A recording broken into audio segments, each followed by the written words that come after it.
5 August ছাত্র জনতার গণ অভ্যুত্থানের পর থেকে পালাবদলের হাওয়া ছিল দেশের প্রায় সব অঙ্গনেই। বাদ যায়নি দেশের ক্রিকেটও। ক্রিকেট বোর্ডে এসেছে নতুন সভাপতি, নতুন 2 পরিচালকও যুক্ত হন এই সময়ে এসে। রাজনৈতিক প্রোফাইলের কারণে পরপর বৈঠকে অনুপস্থিত থেকে পরিচালকের পদও হারিয়েছে অনেকেই। বদল এসেছে হেড কোচের পদেও। ওয়েস্ট ইন্ডিজকে বিশ্বকাপ জেতানো ফিল সিমন্সকে উড়িয়ে আনা হয়েছে টাইগার ক্রিকেটের গুরুর পদে। বাদ পড়েছে চন্ডিকা হাথুরুসিংহে। যদিও পদত্যাগের আগে তাকে 48 ঘন্টার মধ্যে শোকজ নোটিশও দিয়েছিল বিসিবি। সেই ঘটনার অনেকগুলো দিন পর এবার মুখ খুললেন বাংলাদেশের সাবেক এই কোচ।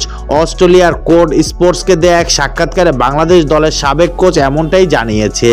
ক্রিকেট বিষয়ক ওয়েবসাইট ক্রিকবাজ যার সারাংশ প্রকাশ করেছে। চন্ডিকার দাবি অনুযায়ী অনেকটা প্রাণভয় নিয়ে বাংলাদেশ ছেড়ে গিয়েছিলেন তিনি।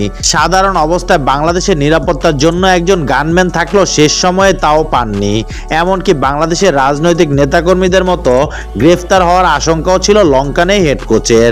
তার ভাষ্য, আমার উদ্দেশ্যে বাংলাদেশের সিও নিজামুদ্দিন চৌধুরী শেষ কথাটি ছিল, আমার চলে যাওয়া উচিত।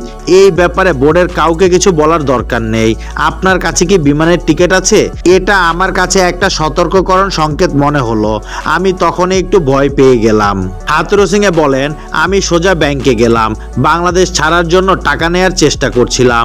আমি যখন ব্যাংকে, তখন টিভিতে একটি ব্রেকিং নিউজ এলো, চন্ডিকা চাকরিচ্যুত একজন খেলোয়াড়কে লাঞ্ছিত করেছে।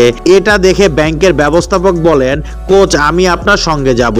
মানুষ আপনাকে রাস্তায় দেখে ফেললে সেটা আপনার জন্য নিরাপদ হবে না। দেশ থেকে সময়ের কথা উল্লেখ করেন এভাবে।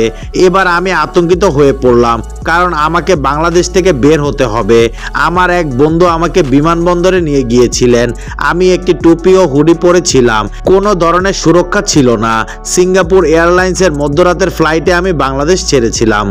বাংলাদেশের রাজনৈতিক নেতাদের মতো হাথুরুসিংহে নিজেও গ্রেফতারের শঙ্কায় ছিলেন বলে উল্লেখ করেন কোড স্পোর্টসের সেই সাক্ষাৎকারে।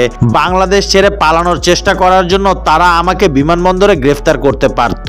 সেখানে এমন ঘটনা ঘটেছে, আগের সরকারের একজন মন্ত্রী দেশ ছেড়ে পালানোর চেষ্টা করলে রানওয়েতে বিমানটি থামানো হয়েছিল এবং তারা তাকে বিমান থেকে বের করে এনেছিল। আমার মনে তখন এইসবই ঘুরপাক খাচ্ছিল।